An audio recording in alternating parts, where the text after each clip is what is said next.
আজ হোমনা থানা থেকে মদিনা মাইক সার্ভিসের মালিক সাদ্দাম ভাই ফোন করে বলতেছে, ভাই আমার 21 পিস মাইক কাছে আট করে দিতে পারবেন নি? আমি বললাম, ভাই হোমনা থানা কোন এলাকা আপনারা বাড়ি? তখন বললো, ভাই হোমনা দুলালপুর আমাদের বাড়ি। তো আমি বললাম, দুলালপুর তো আমাদের ব্রাহ্মণপাড়া থানাও আছে, দুলালপুর একটা ইউনিয়ন, আপনারা কি দুলালপুর বাজার? জি আমাদের দুলালপুর বড় বাজার। তো দুলালপুর বড় বাজার একটা আছে ছোট বাজার, বড় বাজারই ওনার দোকান। তো উনি বলাতে আমি বললাম, ভাই আচ্ছা ঠিক আছে, কবে আসতে হবে, কাজগুলো কবে করতে চান? তখন উনি বলল, ভাই আমার কাজগুলো বৃহস্পতিবারে করে দেন, আমি বুধবারে মাইকগুলো আনমু আর বৃহস্পতিবারে করে দিবেন। আমার নতুন মাইক 15 পিস আর পুরান মাইক 5 পিস, আপনি বৃহস্পতিবারে এসে আমার কাজগুলো করে দিয়েছেন। তারপর ভাইয়ের কাছ থেকে ডেট নিয়ে নিলাম। হোমনা দুলালপুর বাজারে মদিনা সাউন্ড মাইকগুলো আট করার উদ্দেশ্যে রওনা হয়ে গেলাম। আমি বললাম, ভাই কোন দিক দিয়ে গেলে আপনার ভালো হবে? উনি বললো, কোম্পানিগঞ্জ থেকে মুরাদনগর হয়ে হোমনা চলে আসতে পারবেন।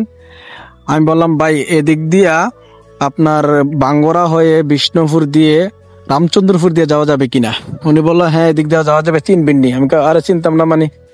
তখন চলে গেলাম দুলালপুর বাজারের উদ্দেশ্যে, হোমনা থানা দুলালপুর বাজারের উদ্দেশ্যে রওনা হয়ে গেলাম।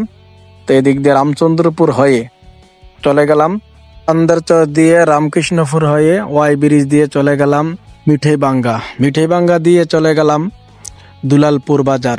দুলালপুর বাজারে গিয়ে ভাইকে ফোন দিলাম, ভাই আমি চৌরাস্তার মোড়ে আছি, আপনি কোথায়? 5টা মিনিট দাঁড়ান, আমি আসতেছি। তো উনি 2-3 মিনিটের মধ্যে আমার সামনে এসে গেল। তো ওনাকে দেখে, উনি ফোনে কথা বলার সময় বুঝেছিলাম ওনার বয়স হবে 50-60। তো সামনে জনকে উনি এসে দাঁড়ালো, তো ওনার চেহারার দিকে তাকিয়ে দেখি ওনার বয়স 30-35। তো আমি বললাম, ভাই কণ্ঠর সাথে তো চেহারা মিল নাই। কয়, ভাই এমনই। তো উনি আমার ফেসবুক ফ্যান, সবসময় আমার ভিডিও দেখেন, আমার ফলোয়ার। তো উনি সবসময় চিন্তা করতেছে নুরু ভাইয়ের যেন কবে আনতে পারি, আমার এলাকায় না মাইকগুলো আট করতে পারি, এরকম উনি বলতেছে।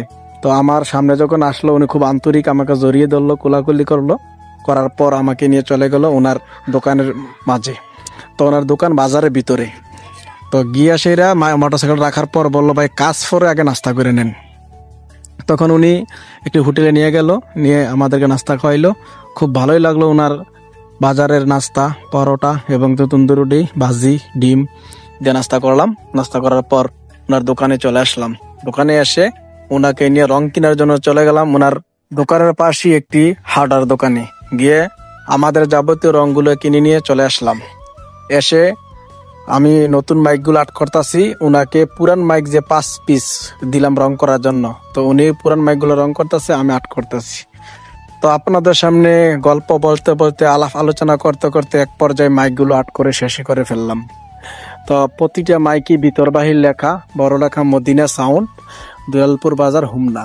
আমি যখন কাজ করি তখন অনেক ভাইরা আমাকে বললো, ভাই আপনার ভিডিও মোবাইলে দেখি, কেমন আছেন, কালকে রাত্রে আপনার ভিডিও দেখছি, আমাদের এলাকা আসছেন, তাই দেখা করতে আসলাম, ইত্যাদি ইত্যাদি। তো তাদের আন্তরিকতায় খুব ভালো লাগলো। তো আজ এই পর্যন্তই, আপনাদের সঙ্গে আলাপ করতে কাজ শেষ করে ফেললাম। আল্লাহ হাফেজ।